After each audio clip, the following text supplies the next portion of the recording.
Ahoy, hoy, everyone. Welcome to another episode of The O Show. I'm O, and I'm here for your amusement. All right, so I just got out of an AMC Screen Unseen movie, okay? Haven't done one of those in a while because my work schedule has been crazy. Y'all, I have been with a company for a new company for 4 months. And they have changed my schedule maybe 7 or 8 times. I'm not even joking. I was working a night shift to 11 p.m., which I actually loved. But that means I couldn't do the movies like I used to, during the week. But then they took away the night shift. They moved to the day shift at 7 in the morning. Then they said, oh, we're going to bring the night shift back. So I was like, okay. So I went back to the night shift. But then they started altering the times of the night shift. Then it became a weird day shift where I started at 1 in the afternoon. And then they altered that time around. And now I got transferred to this other little department thing. And now I'm back to 7 in the morning. Yeah, my body is it's really thrown off. So, yeah. So as I was coming home, I realized, yes, I could do something before I go into the house. So I decided to stop off at a theater and catch a movie because I don't know what's out anymore. I got to get back into upcoming things for this year.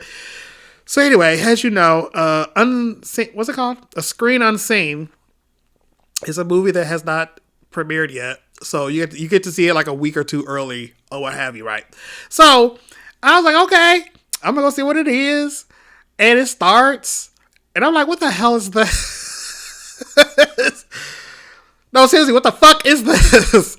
So you guys, I caught a showing of the movie Nirvana the band, the show, the movie. Okay, it's a new A24, right? No, it's not. It's Neon. No, it's a Neon movie, right? Or was it A24? No, it's fucking Neon. Shit, I don't remember. But look it.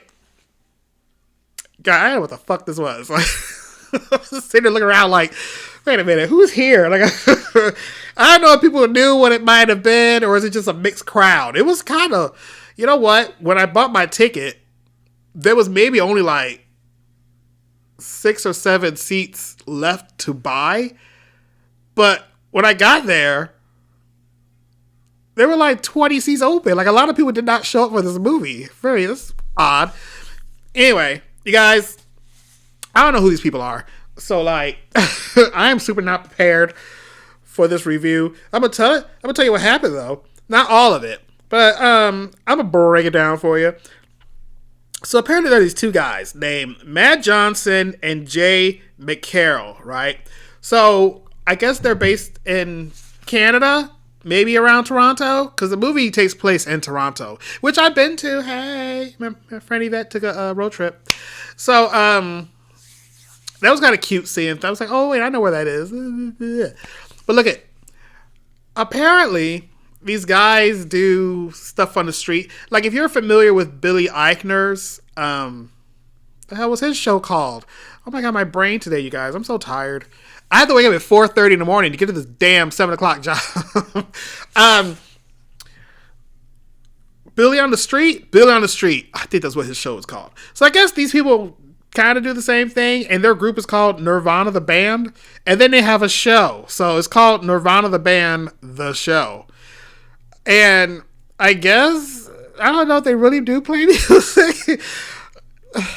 Anyway, from what I understand, this movie has been in the works for the past 17, 18 years. Why 17, 18 years? Well, let me tell you. So in the movie, these two guys are we need to get our name out there. We're gonna put flyers up to see if people show up at this place called the Rivoli. And we're gonna perform. But we're not on the list to perform. But if the people come to see us, maybe we'll get a chance to perform. Stupidness, right? But funny. But so anyway, you got the two guys. There's always the one stupid asshole moron guy, and then there's the straight thinking other dude, right? Total Bert and Ernie. So the one guy, he's just yeah, we're gonna do this, we're gonna do that, and this other guy's you know what? We're old as fuck. The movie starts off with them kind of young, but then Yeah, anyway, time has gone by. And they're older and shit ain't happening for them, right? So one decides, you know what? I don't need this fool. I'm going to try to do it myself. So he decides to call a place and ask, like, can I come perform as a solo act? And the person's like, yeah. And then he's like, wait, what? So I just booked myself a show? Which I guess these assholes could have did like all these years ago, but they just never did. They're always thinking of schemes in order to get a show when they could have just called a place and asked. Anyway, you guys, there's a really big Back to the Future theme in this movie, and the 1990s drink Orbits. I don't remember if it was actually 1990, but the 90s had this drink called Orbits, which I remember trying it twice.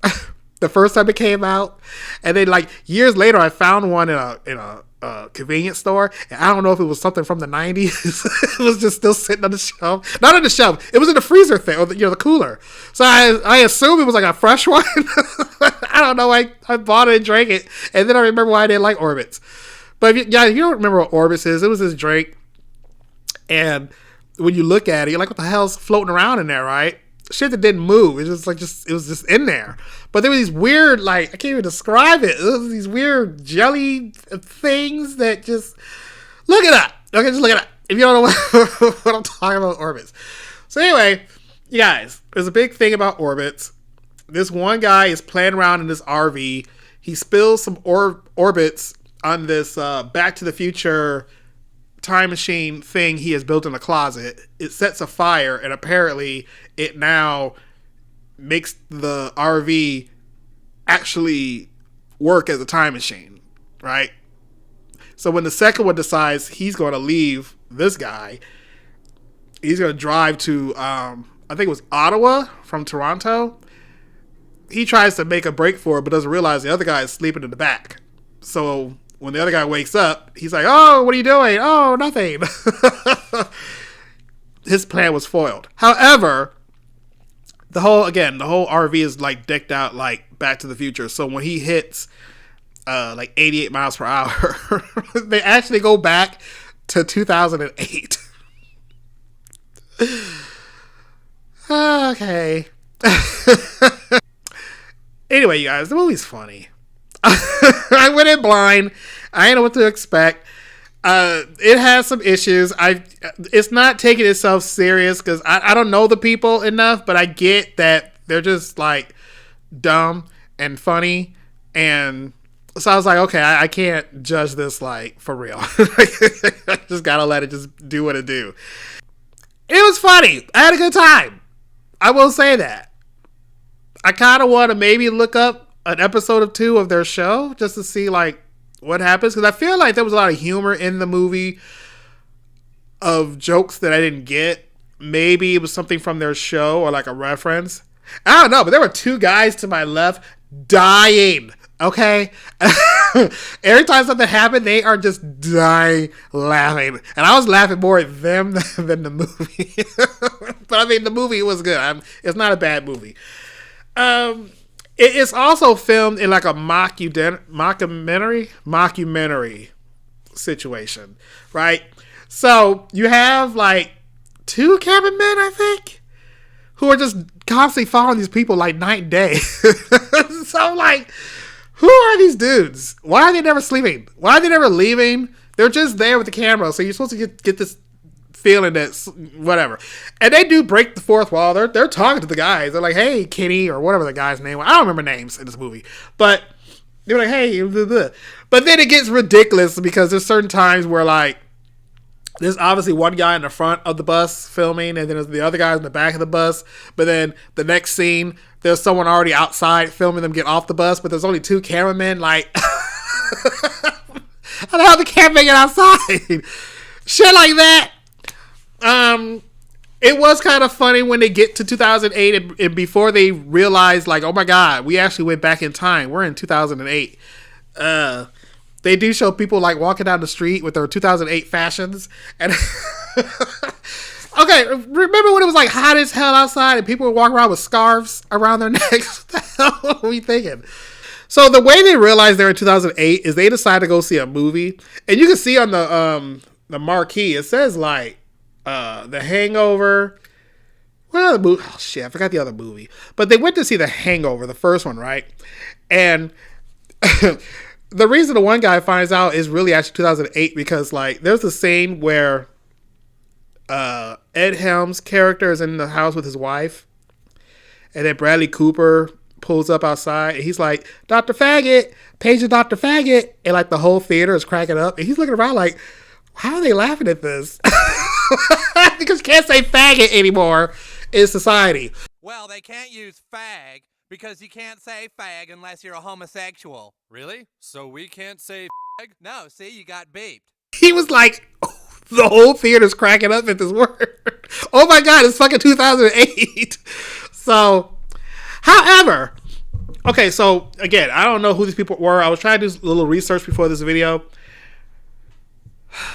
Correct me if I'm wrong, even though the phone corrected me. So I'm not wrong. The Hangover came out in 2009. This movie is supposedly 2008. So I don't understand why they're watching The Hangover if The Hangover didn't come out until another year later. Is that a joke? Or did someone just fuck that up? Of all the movies to pick, they picked the movie that was not out in 2008.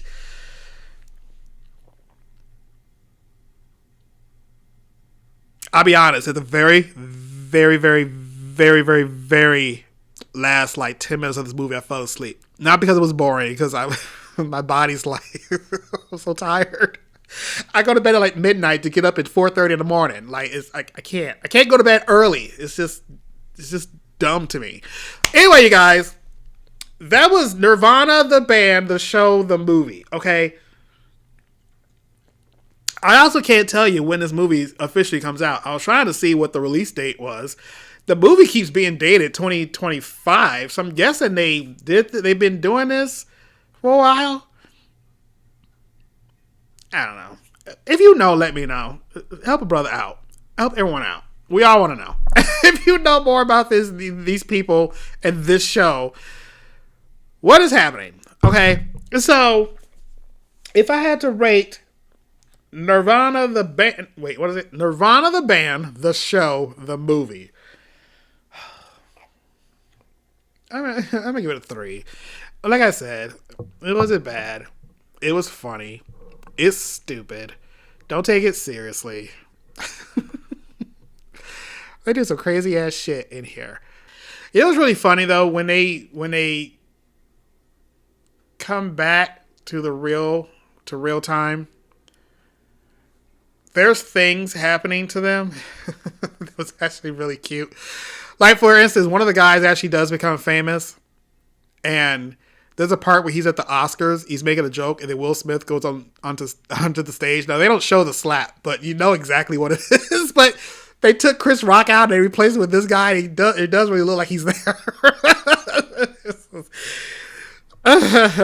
Okay. Anyway. I'm going to take these 2 shots. So cheers. If you've seen the movie, let me know your thoughts about it. Did you like it? Alright, I gotta go to bed. So, please like this video, subscribe to the channel if you haven't already, and I will see you all in the next episode. So, Phoebe, you want to say hi? Look, who's that? No alcohol for you. This dog is slick. Okay, look, you guys. What was I saying now? Oh, I'll see you all in the next episode. So until then, TTFN.